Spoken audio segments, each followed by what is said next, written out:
pierdo. Ahí te A ver conectas. si... Dale, dale. Eso. Acá puse yo para grabar y está grabando. ¿Trae eso? Sí, Ay, porque ya ay. está como anfitrión. Claro.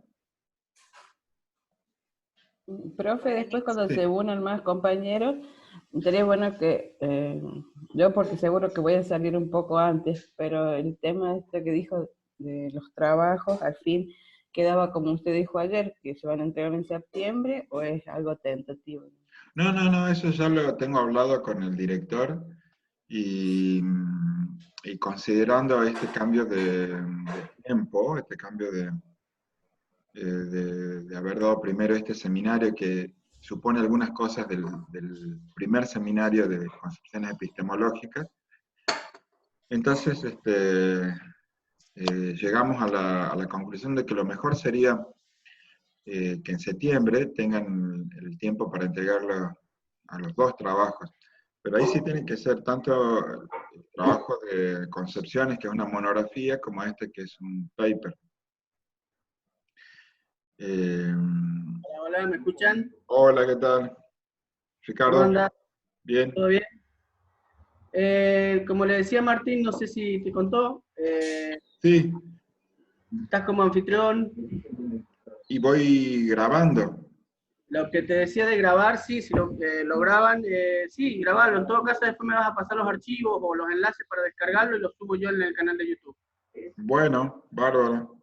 Cualquier Bien. cosa, Regio. bueno, no voy a estar en WhatsApp porque tengo que salir ahora a hacer las compras que toca. Está bien, seguro. Sí. No hay Ricardo, problema. Ricardo, perdón. Sí. En esta, bueno, se nos va a seguir cortando, ¿no es cierto? Por lo que hablamos ayer. Sí, hay que ver eso de solucionar este tema. Bueno, perfecto. Nos vemos, cualquier Muchas cosa. gracias. Bien. Gracias. Bueno, entonces, Rodrigo me había escrito también que decía que le había gustado ayer, ¿no? ¿Puede ser? Sí, profe, pasa que a mí no me alcanza la batería del celular para toda la clase, entonces llega un punto en que tengo que desactivar el video, todo. Está bien. No hay problema. Pero sigo escuchando, solamente que no puedo, no tengo activo el video. Regio, sí, no hay problema.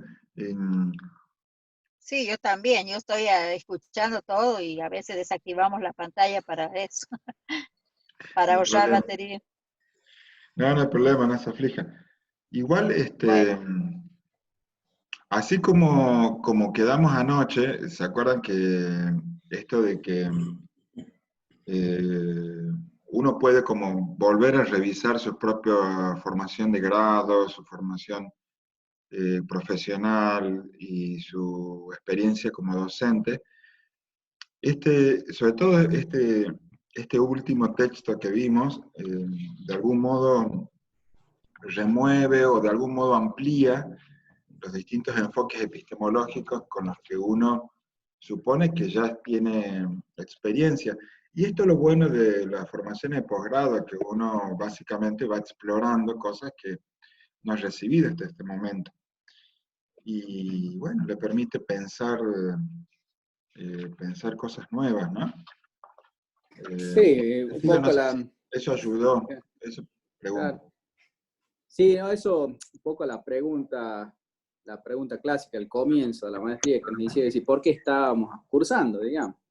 Y un poco justamente eso, es decir, uno, en el caso, bueno, en el caso mío particular, con más de 20 años de docencia, en UTN y demás, y bueno, la explicación era, digamos, uno trataba siempre de enseñar imitando a alguien, ¿no es cierto?, que por ahí, digamos, tuvo llegada hacia mí, por ejemplo, el tema de la enseñanza y demás, y bueno, pero siempre convencido de que hay, obviamente, mucho por aprender al respecto, que ese era el motivo fundamental, ¿no es cierto?, que en aquel momento había dado como respuesta, en el caso mío, ¿no es cierto?, que hay mucho para aprender al respecto. Sí, tal cual. Sí. Sucede también en la misma práctica profesional, uno siempre tiene como referentes que han sido como, entre comillas, más que profesores, han sido maestros, es decir, bueno, porque han sido las personas que en las que uno tomó ejemplo y dice, bueno, de ahí es como que intenta seguir los pasos. Lo interesante de la producción científica es que eso, de algún modo, es una posibilidad, pero también la producción científica nos pone en la situación de innovar, es decir, de pensar lo propio. Y sobre todo la maestría, en tanto a uno lo pone en situación de ser autor, es decir, de ir construyendo su propio estilo pedagógico, su propio enfoque epistemológico, su propio modo de afrontar la resolución de los problemas, que siempre van a haber. De tal manera que la maestría tiene un poco tres funciones, básicamente. Una es la autoría en términos de la escritura, ¿sí? La habilidad de hacer escritos académicos que puedan ser comunicados y que puedan ser publicados en una jornada de investigación, en un congreso, ¿no? Como contaba Mabel, por ejemplo, de su experiencia. La segunda finalidad de una maestría es la de iniciarnos o ayudarnos a profundizar en el método científico, ¿sí? Y ahí se conjugan tanto los seminarios de fundamentos, que sería por ejemplo, porque acá, si uno apura los textos y apura el planteo, es como que, bueno, más que esto, uno no puede ya plantearse las cuestiones ontológicas, las cuestiones gnoseológicas, las cuestiones teóricas, más teóricas. Pero después están las cuestiones sí más metodológicas, del método de investigación, que eso sí corre más por cuenta de los talleres de investigación.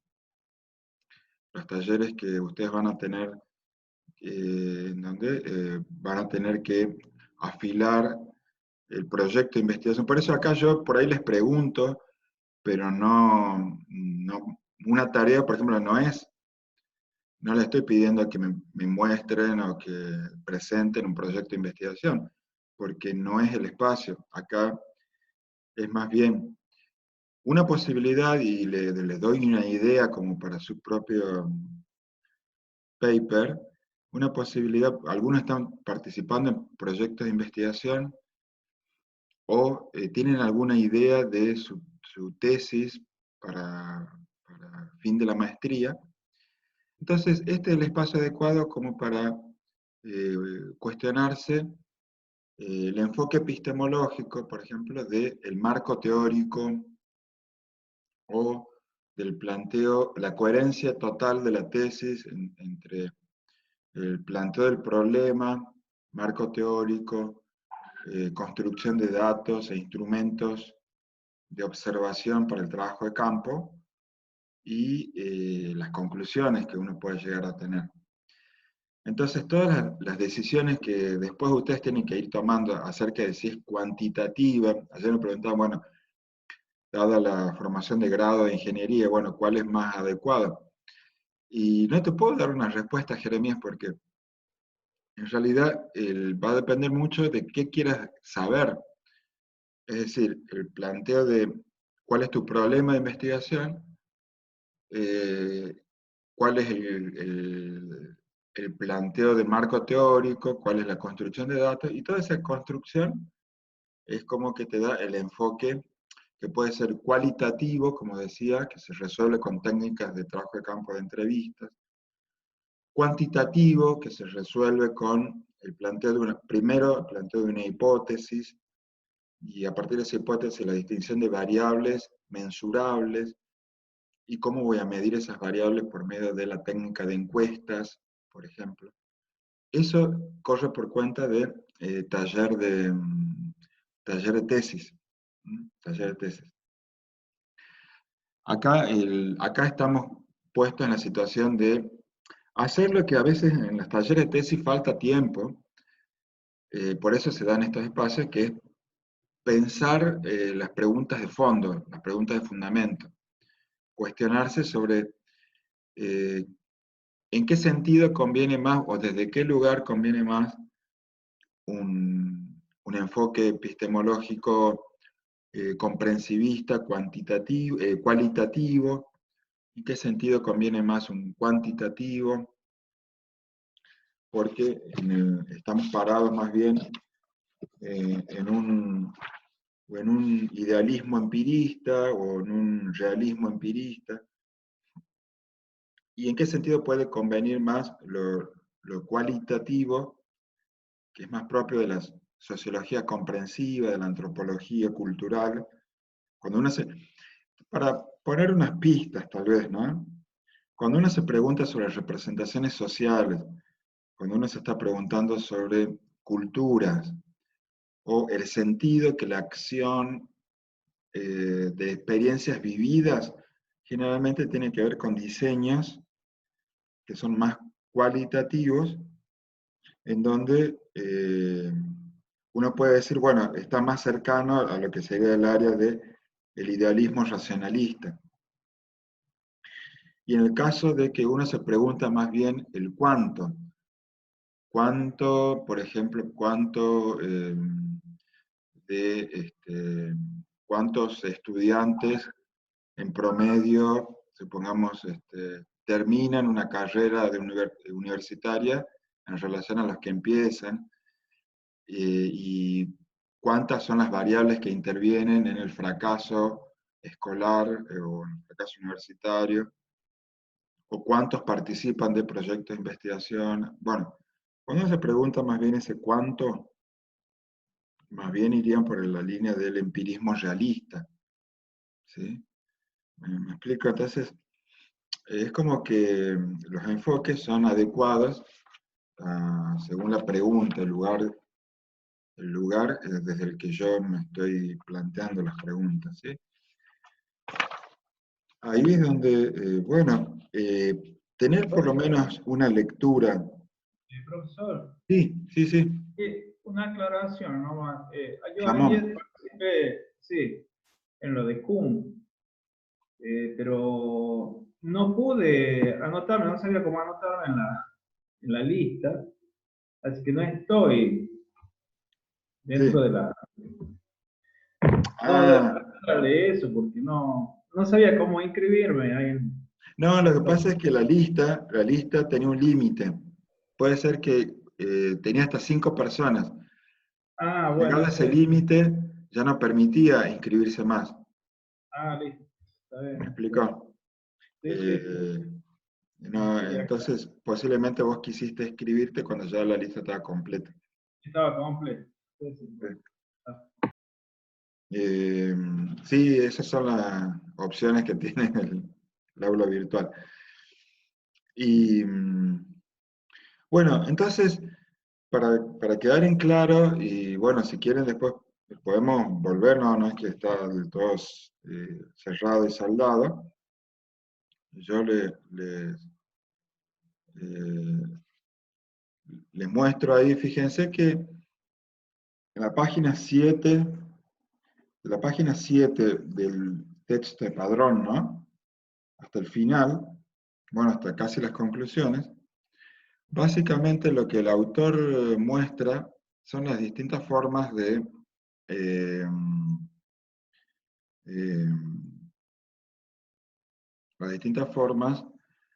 comprender enfoques epistemológicos. Como les decía, son distintas combinaciones posibles de este cuadrante que estaba mencionando recién, que era el de las variables de los enfoques epistemológicos. Puestos ahí a verlos, es como que a uno se le aclaran muchas cosas, porque uno dice, ah, bueno, en el siglo XX, hay como, en el origen de la epistemología como disciplina, hay como una posibilidad de encontrar ese cuadrante expresado en esto que Padrón dice, bueno, la epistemología, referencia esencial, que sería el capítulo 2 del artículo, ¿sí? En donde él plantea la matriz diacrónica, esperen que yo ponga para compartir en este momento.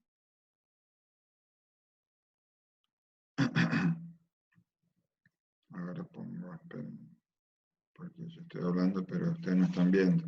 Ahí creo que lo están viendo, ¿no? ¿Sí? Bien. En las epistemologías del siglo XX, entonces ahí se plantea por un lado la matriz diacrónica hasta la década de los 70, en donde se van a dar ciertos debates. Y después las prolongaciones en el siglo XX que van desde en 20 años, que fue como un gran auge de debates a raíz tanto de la obra de autores como los que hemos visto. Es decir, la epistemología, tal como la entiende Padrón, es una disciplina de la filosofía que básicamente empieza en el siglo XX. Eso es muy importante darse cuenta.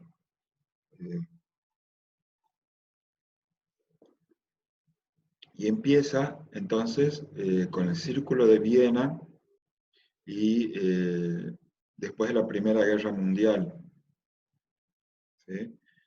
En donde ya de algún modo la globalización, si se quiere, es como, esto no lo dice Padrón, pero uno va entendiendo de su planteo, ¿no? La globalización ya es más efectiva, entonces ya tenemos como, más allá de los autores y sus nacionalidades, bueno, dice que va a terminar en 10 minutos. Debe ser porque empezó antes que yo lo iniciara.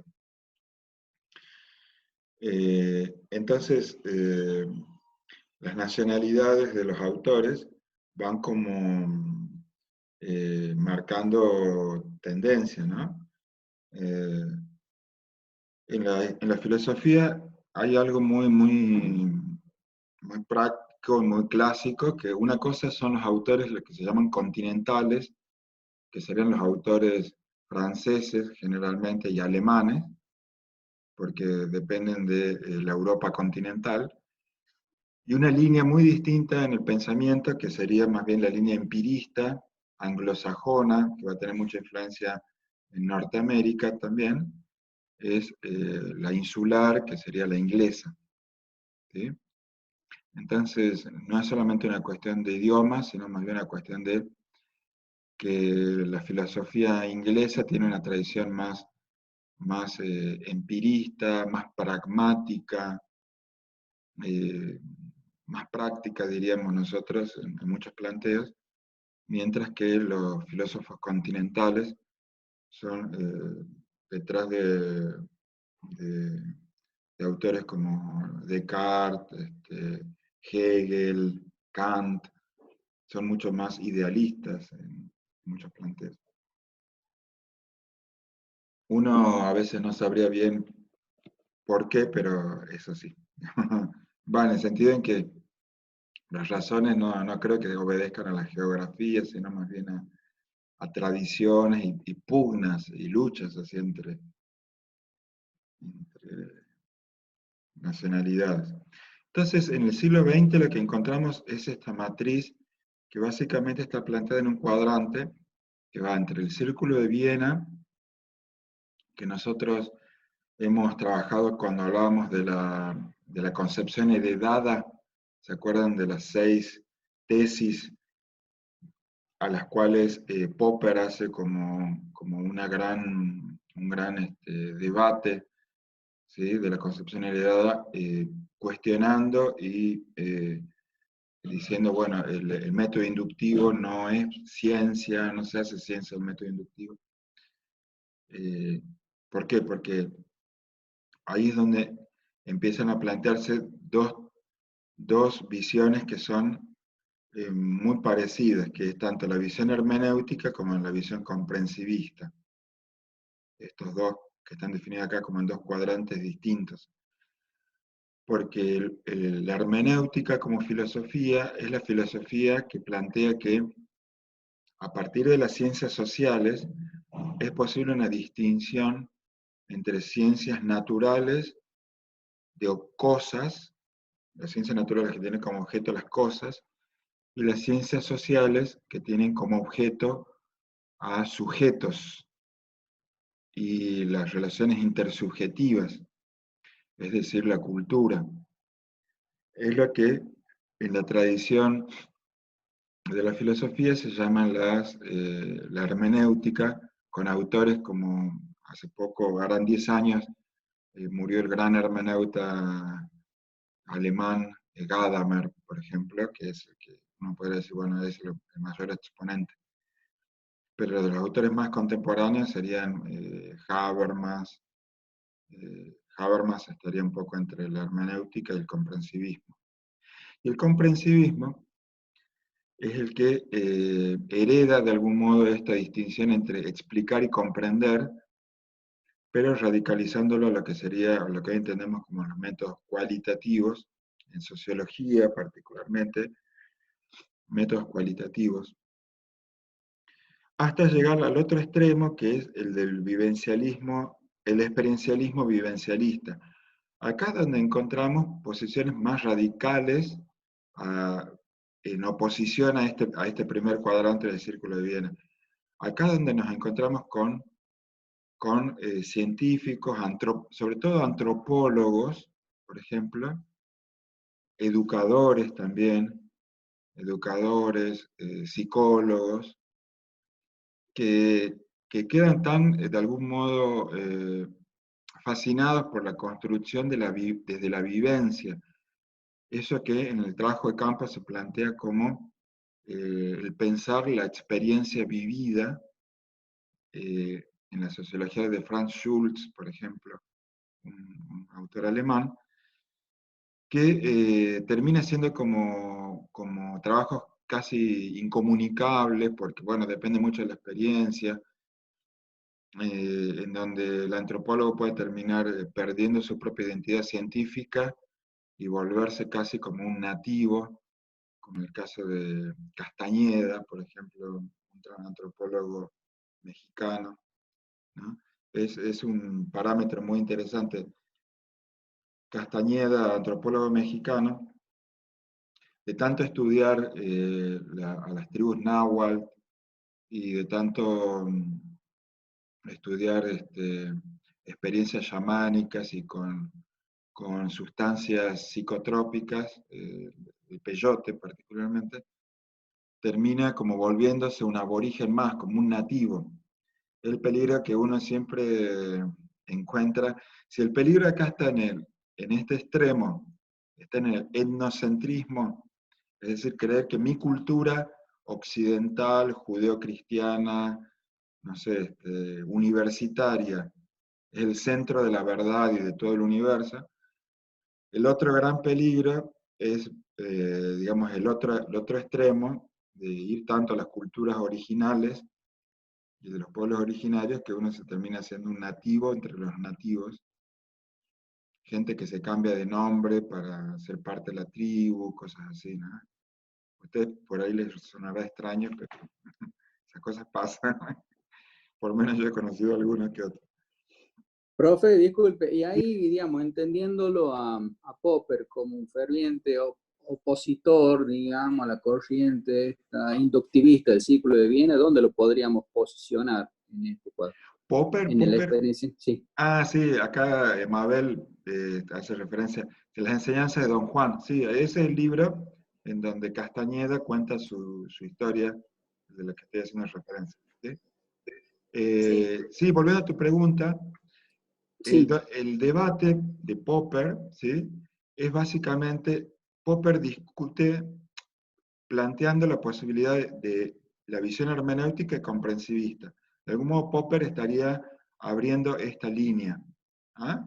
Cuestionando tanto el Círculo de Viena, el neopositivismo, y abriendo la línea de la hermenéutica, con, digamos, todo el falsacionismo, de algún modo abre la posibilidad de pensar los fundamentos, que va a ser uno de los problemas que el mismo Padrón va a plantear como uno de los problemas más importantes a pensar, que es los fundamentos de las ciencias sociales. ¿Sí? No, entonces no es que me estoy yendo de tema, sino que justamente es el gran tema que va a quedar todavía abierto, porque cuando uno dice, bueno, las ciencias desde la educación, La maestría en docencia universitaria. Si uno va a hacer una tesis en una maestría de docencia universitaria, tiene que tener alguna resolución acerca de cuál es el estatuto epistemológico de las ciencias de la educación como una ciencia social. ¿Sí? No digo que la respuesta sea una u otra, lo que quiere decir que se haya planteado la pregunta y haya encontrado sus propias respuestas. ¿Sí? Entonces, por eso es tan importante pensar esto de los enfoques epistemológicos, porque hasta acá la ciencia social, si se quiere, para ir adelantando el debate, la ciencia social es como una ciencia de objetos, es más bien la línea de Durkheim, lo que uno encuentra con planteos cuantitativos, lo que uno encuentra con trabajos que son muy importantes, son muy serios. Ahí en los ejemplos que yo le pongo, hay estudios, por ejemplo, sobre los enfoques epistemológicos y su incidencia en el diseño curricular, por ejemplo, de ingeniería. Y uno se da cuenta que el enfoque epistemológico que estoy utilizando es más conductista o más cercano, sí, a planteos más conductistas. Y no está mal. Lo bueno es que sea coherente nada más. ¿Sí? Que sea coherente y que si plantea, por ejemplo, acá, serían los planteos más bien de la educación en términos conductistas,